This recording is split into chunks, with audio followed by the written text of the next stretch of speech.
What time is it? Game time. What time is it? Game time. What time is it? Game time. What time is it? Let's go. We ready. We ready. We ready. We ready. And let's go to the house. And let's go to the house. When I step on the field, I send one message. And this is what it feels like. This is what it feels like. Football is getting hit. That's it. It's gonna be football now. What time is it? Game time. What time is it? Game time. What time is it? Game time. What time is it? Let's hunt now. Let's hunt now. Let's go. Let's hunt. We ready. And let's go to the house. And let's go to the house. We're talking about the Jets like we're talking about the Saints. You know, all this, how like we the Miami Heat of football. Yeah. The bottom line is you got to buckle up your chin strap. It's embarrassing. Yeah. Don't disrespect the game like that. There's too much crying from them. He's a man. They can be hit just like us. He's a man. You already make the big money. He's a man. Don't cry when you step on the field, man. That's war out there. When I step on the field, I send one message. And this is what it feels like. Oh, my bad. Your bad don't work in my world. What time is it? Game time. What time is it? Game time. What time is it? Game time. What time is it? Let's go. Let's go. Let's go. We ready. And let's go to the house. And let's go to the house. It's a wrap. Game over.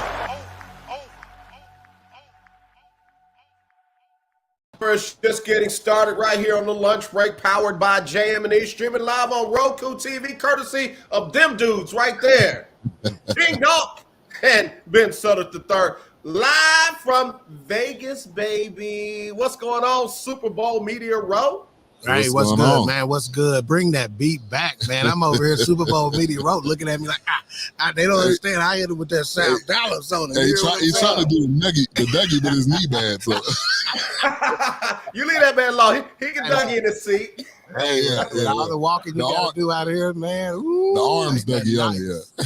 Doc, let me tell you, man. First of all, thank y'all for making time out of your busy schedule over there on Media Row, Super Bowl 58.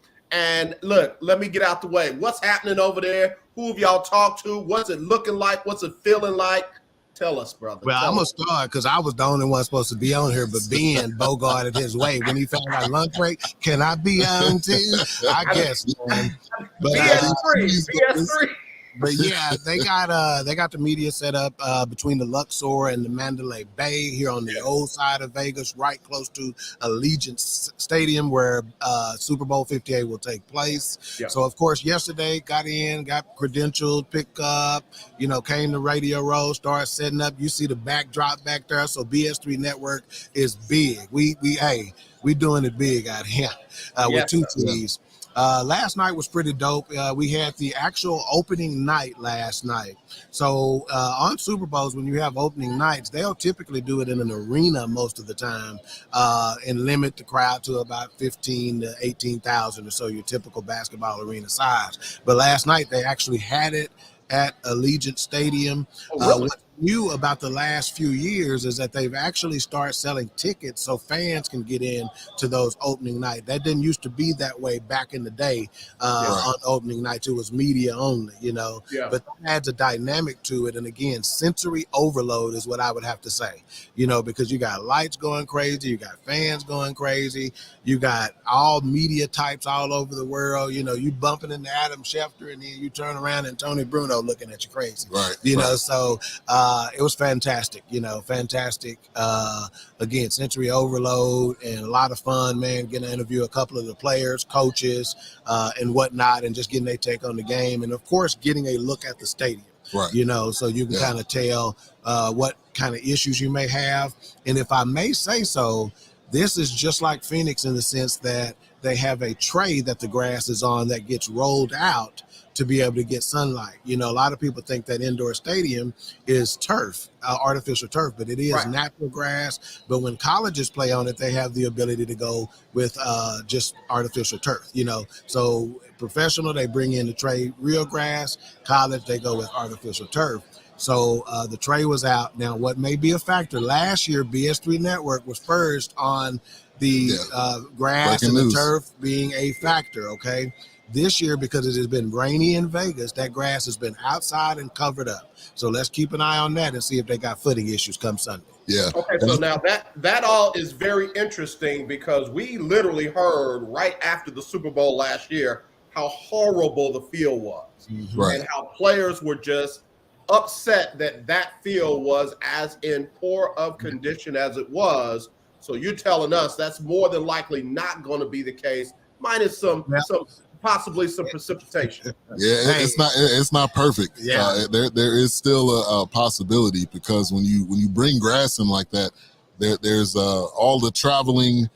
There's a possibility it could still be an issue. Yeah, and you got to think about how grass is rooted, right? You know, if it's on a tray, how deeply can it be rooted, right? You got to think to it, you know, right? But the problem is that because it has been so rainy here in Vegas, it's not getting sunlight.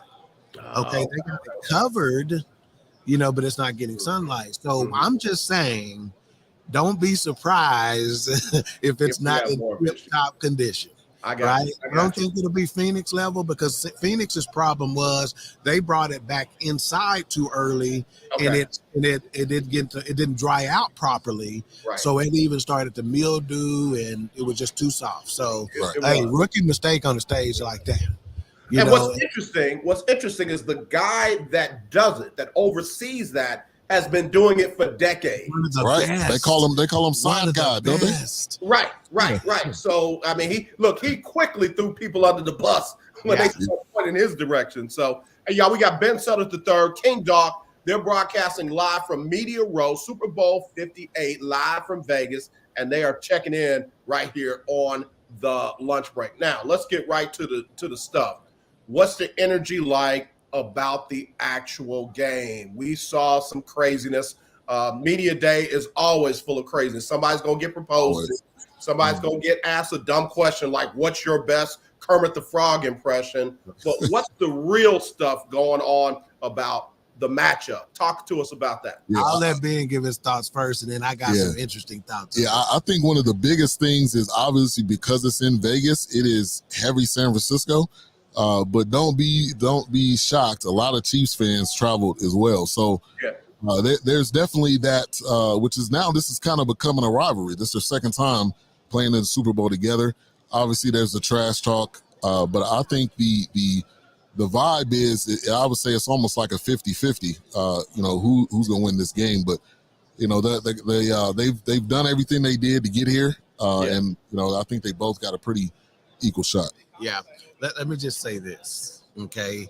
When the two teams entered last night, there is a distinct difference in the size of these teams. San Francisco is a much bigger team. Yeah. Really? And if you know the way they play, they are physical. And let me say this real quick. I'm going to cut you off. But teams that have played the 49ers, there's this interesting stats. That's right. Teams that play the 49ers, the game after, they normally lose because they're so worn out and beat down. Right. So obviously there's been space in between, but the Chiefs have been watching the 49ers. The Chiefs know what type of game they play. Are they physical enough? That's really what the question is going to come down to. Yeah, that's right. They are super physical on both sides of the ball. Yeah. Okay, they got some of the most. Hey, Ayuk, and Deebo Samuels, which we ain't gonna say nothing about that. No, we're not gonna say nothing. You about want me that. to say it? But let's just say Deebo Samuels is. Wait a minute. Hold on. Time out. You cannot do that. You cannot do that on the left break. Say it.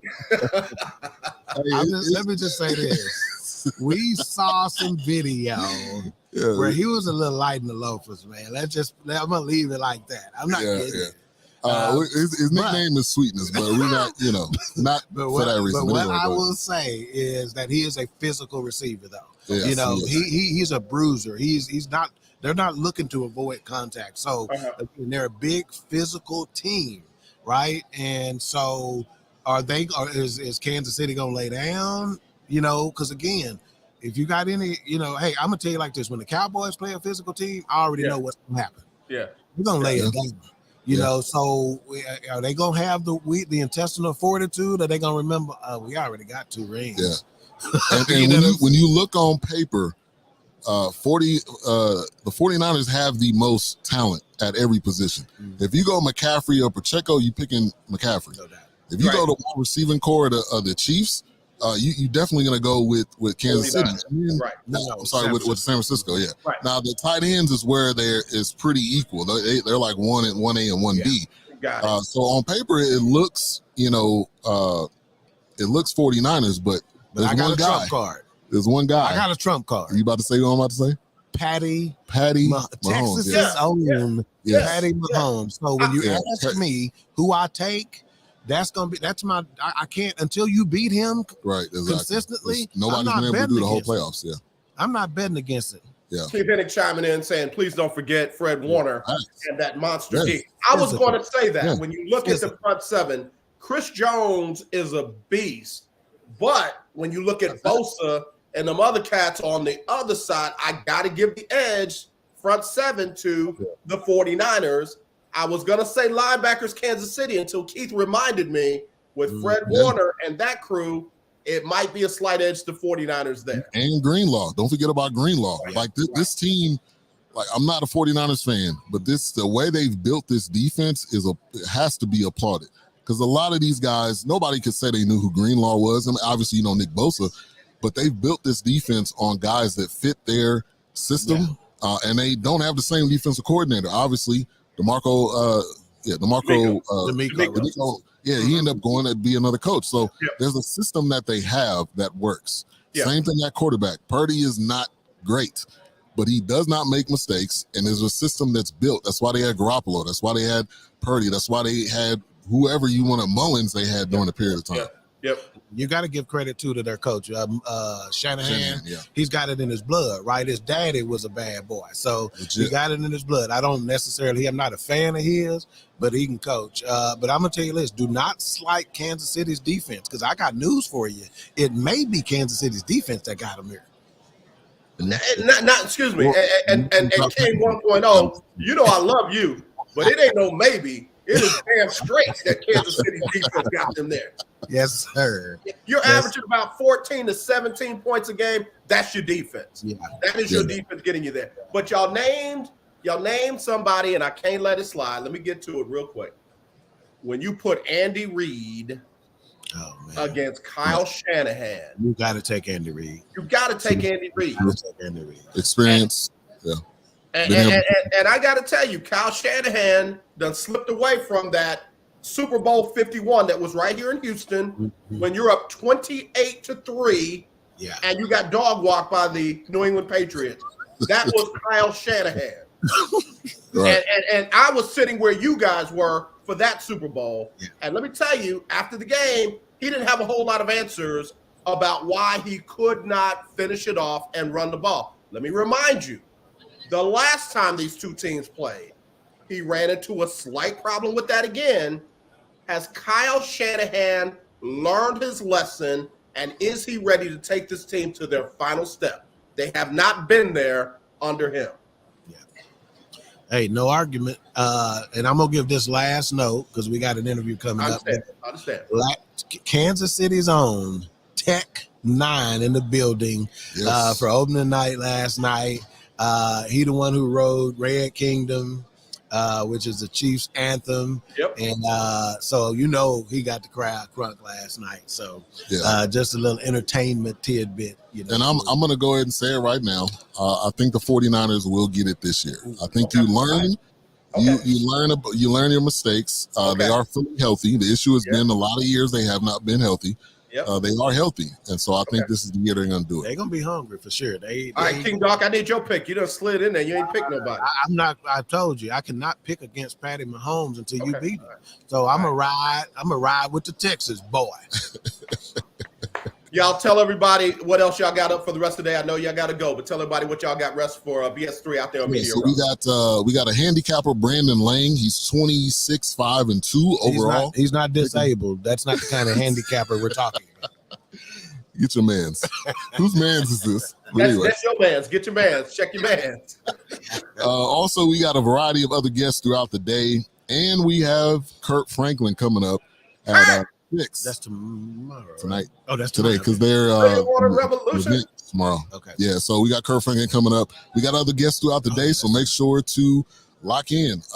Follow Ivan Dawkins, Ben Sutterth, Courtney Harden, all of BS3 Network, all of our platforms. Make sure you get that Roku. If you got a Roku TV or device, download it. It's free. You get access to this great award-winning show as well as all the other shows. Yeah.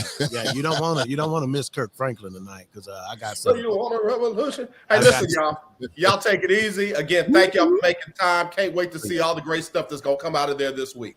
All right, yes, sir. Appreciate you. All right, love y'all guys. All right.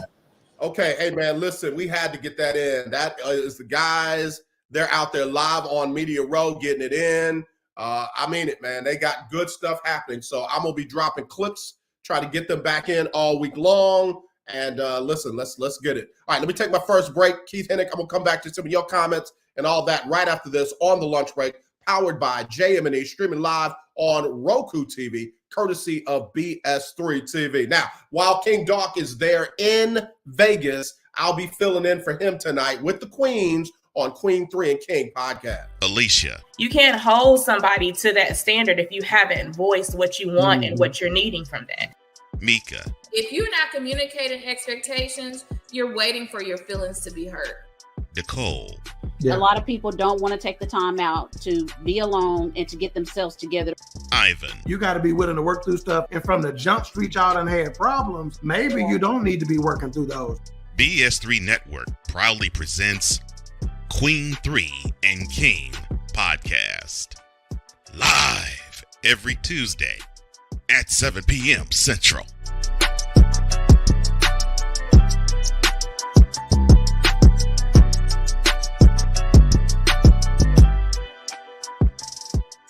Hi, I'm Laura Williams coming to you from Bayway Cadillac of the Woodlands. Here we've got tons of inventory here at Bayway Cadillac of the Woodlands, ranging from XT4s to XT6 and from CT4 to CT6. We've got tons of certified pre-owned inventory here. Come see us here at Bayway Cadillac of the Woodlands. You can contact Laura Williams at 281-224-3666. If you're looking for a sports program that gives you the flavor. Washington Commanders?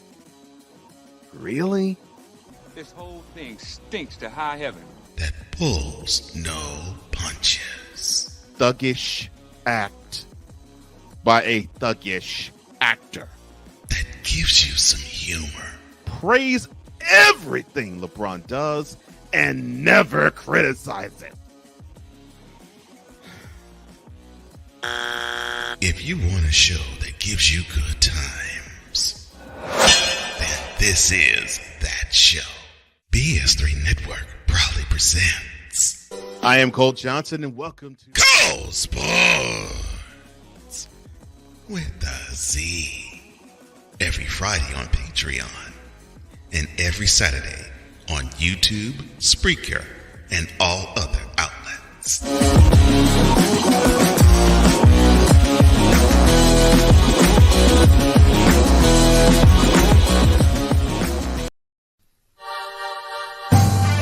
My name is Dennis Jr., and I won $500 at the lunch break for the Keeping Up with the Jonas Bracket Challenge.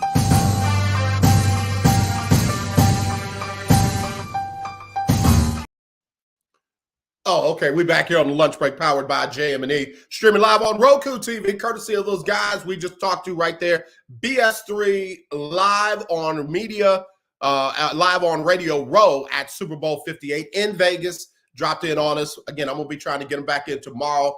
Get updates. If I can't get them, I'll drop some of their clips from the Super Bowl. Now, Keith Hennick, let me get your comments in. Keith Hennick says, "Old Andy doesn't block, tackle, or throw the ball. But, brother, you got to give the sergeant, the commander-in-chief of the team, credit for getting his team ready to play. They will put a game plan in that will make them competitive and give them a chance to run the ball, win the game. And that's what Andy Reid has done very well since he's been to Kansas City. He has replaced Bill Belichick as that guy. You know, I don't think Bill has lost it. I don't think he's forgotten how to coach, but even great head coaches need some ingredients to work with. And I think he found out that without TB12 and then trying to go to a Mac Jones, it wasn't happening. So again, Andy Reid is that dude. I gotta give Kansas City the edge at head coach. And again, we've seen it with Kyle Shanahan. He doesn't always make good adjustments, and it has literally cost his team championships. Kansas City beat him the last time because of adjustments in the second half. New England beat him when he was the offensive coordinator over adjustments. So we can't move past that. I get you on this. Finally, someone who knows football. Great call, Ben. I knew you and Ben had buddied up and all that. I'm not going against Kansas City until the final whistle says San Francisco has one more point than Kansas City. I've seen smaller teams beat bigger teams. I've seen not as good teams beat better teams. Undefeated New England Patriots, New York Giants, a wild card team that got in and upset the behemoth, the Giant. Keith Ennick said, I have big respect for Andy Reid, but he is outmanned this time. We'll see. We'll see. Folks said nobody could beat New England. They did. They did. So anyway, it's going to be a very interesting game. But I do agree with them on their assessment. If you look player for player, especially skilled players, you got to give the edge to San Francisco. But they don't win games based on that. They win games based on who puts the most points up and who allows the fewest number of points in the game. So we'll see where that ends up. All right. So anyway, that game is going to be this coming Sunday, 5:30 p.m. Central, live on CBS, not on Fox this year. It is live on CBS. I used to be excited about the commercials. I don't know if I am anymore because for the last couple of years, the commercials have been mid. They have been a Fred Meady and a Jay Oker production, mediocre production. So we'll see if they get back to those being interesting. The other thing that I got to talk about before I get out of here in 8 minutes, all mad trying to keep some wise advice. Keith, don't lose your money. But I think Keith already gave his money to somebody who's going to hold it as soon as Sunday is over. Debo, Kittle, and Brandon each will get a touchdown. That's a prop bet, dude. That's a prop bet. Put that out there if you want to. What they going to do with the Pro Bowl? Y'all, come on now. I one of the shows that I do updates for in the morning, the host and the program director of the show has not been watching. So when they watched this past weekend's events for the Pro Bowl, they were excited. Oh, that's great. Those of us who have been watching, it's like, okay, what else you got? Because this is tired. I'm sorry. The Manning brothers had a great idea when it first hit, but it's real mid right now. It's real mid. I kind of still like the skills competition, but the flag football game has gotten to be, I just don't know. I don't even know at this point what they can do to even make it entertaining. It is by far the worst all-star presentation. Baseball is better. Basketball is starting to get bad, and some will say that it already is, but it's still better than the football. And hockey is just dope. I love hockey skill competition more than I love football skill competition. It's just bad. It's just bad, and hockey hasn't figured out. But anyway, all Matt said, it's a sad day when they don't want to play the Pro Bowl football game anymore, and we're going to put a flag on the quarterback now. the game got so bad. I'm not mad at them for not playing the game. I'm just mad at them for not coming up with a better replacement. It's their all-star exhibition, and it's horrible for a and I mean tens of 20s of billions of dollars, and they can't come up with nothing better than that. It's not good. It's not good. And if you're depending upon the creativity of Peyton and Eli Manning to fix it, you're already losing. You already lose. It's not good. It's not good. So anyway, wanted to talk about that. And then before I go, the coaching carousel is complete. Dan Quinn got the final head coaching job in Washington. I mentioned Dan Quinn because he was the commander-in-chief of the Atlanta Falcons when they blew that 28-3 lead against the New England Patriots. So you got two guys now who were part of one of the, if not the worst collapse in Super Bowl modern era history. And some kind of way, both of them have gotten another chance. Kyle Shanahan, I'll give it to you. He has shown that he is big enough for the shoes. Dan Quinn.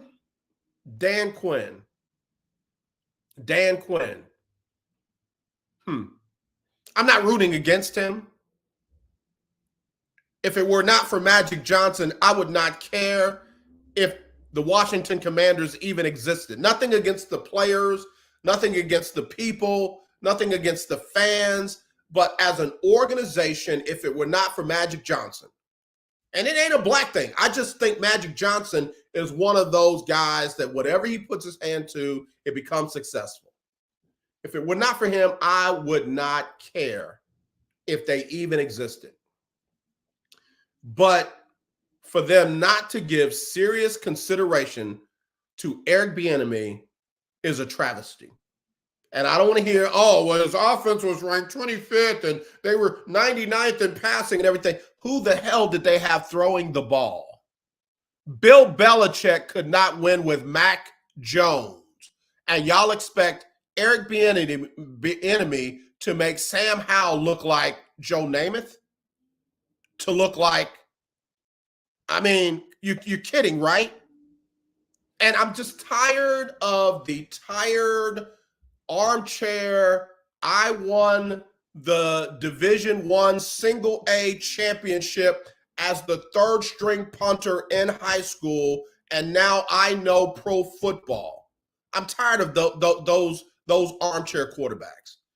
You don't know anything about Eric Bieniemy if you're judging him by this season's stats.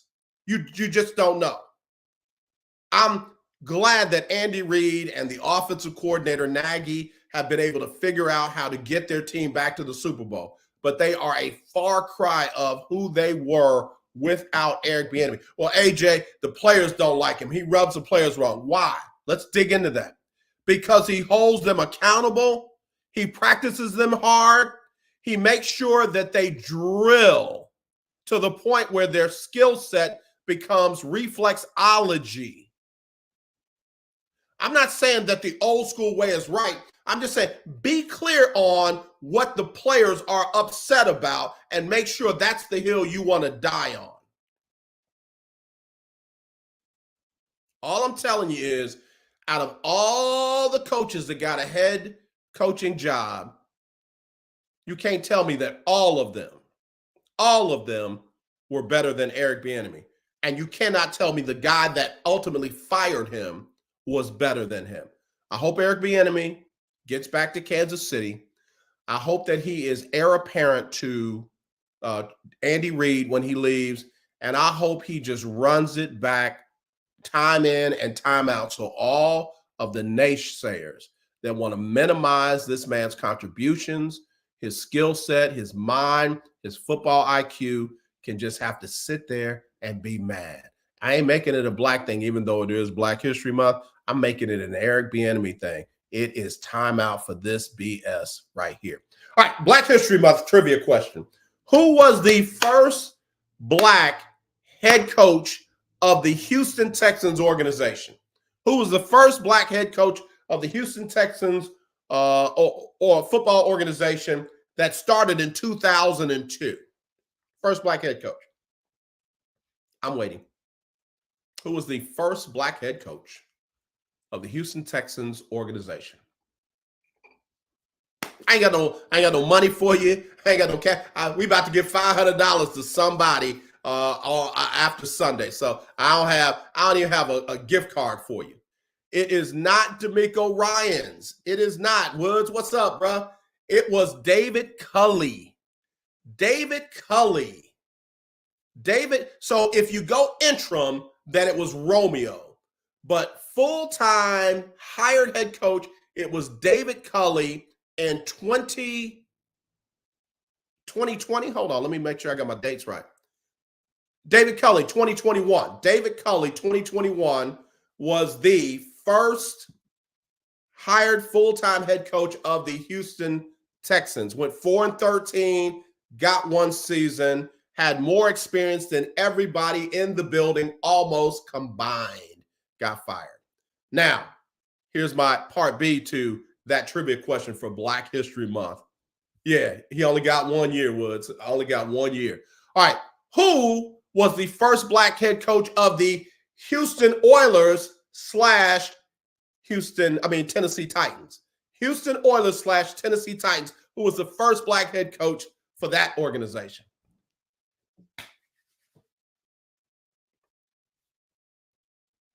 Yeah, fire me like that, Donna. Fire me like that.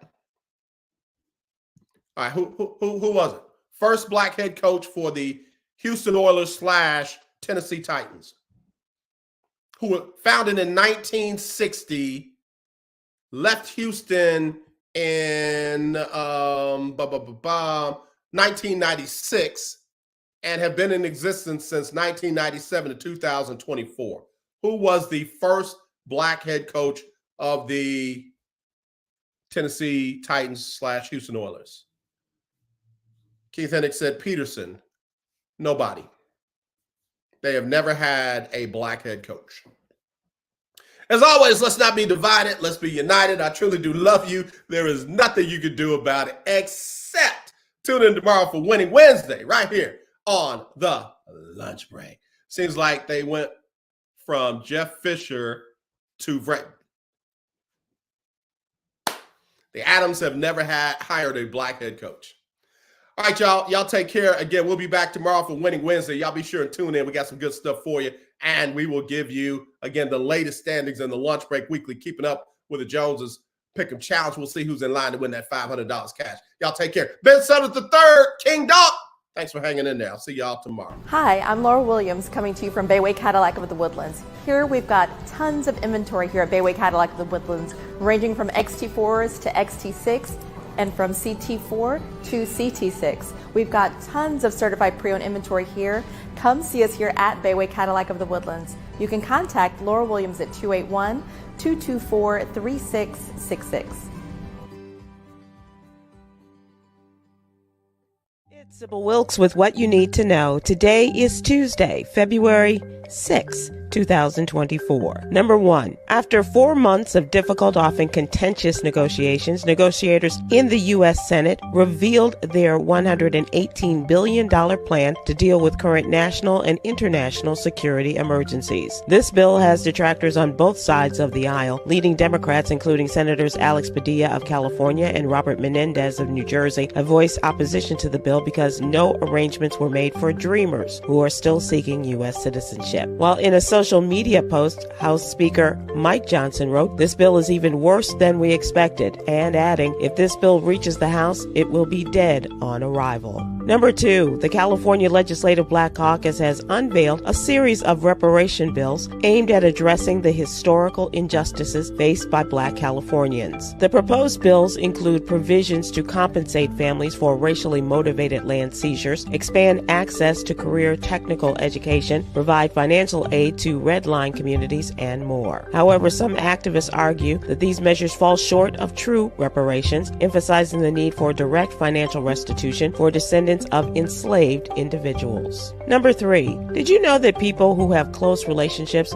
at home, work, or in their community tend to be healthier and live longer? One reason, according to the National Heart, Lung, and Blood Institute, is that we're more successful at meeting our health goals when we join forces with others. The organization launched the #OurHearts movement to inspire us to protect and strengthen our hearts with the support of others. Number 4, officials have labeled a South Carolina couple who's white as a public nuisance after they harassed their black neighbors for years. As a result, the white couple may have to move out of their home. According to a petition, the white couple placed a burning cross a few feet from the African American neighbor's fence during Thanksgiving weekend of 2023. Attorneys argued that the public nuisance would continue if the white couple remained on the property since, according to the FBI, the couple has been arrested, charged, and released on bond in the past. Number 5, during Black History Month, it's crucial to acknowledge the achievements of Black people everywhere. Today, our CPA to the Stars talks about Black accountants. They have significantly contributed to financial literacy within the African American community. Despite the historical barriers, Black accountants have made great strides in inspiring future generations. They mentor and encourage aspiring Black accountants to pursue their dreams and contribute to their community's financial well-being. Mary T. Washington Wiley, the first African American female CPA, exemplifies this. Her achievement paved the way for more diverse and inclusive accounting professions. Here's your daily inspiration from Yogi's Jewels. Being responsible is holding yourself accountable for your actions. Yes, ma'am. Join me today live on YouTube and Facebook at 7 p.m. Eastern, 6 p.m. Central with comedian extraordinaire Damon Williams, political contributor Cameron Riley, and producer Ahmed Gordon as we discuss today's top headlines and more. I'm Sybil Wilkes. Be informed, be empowered.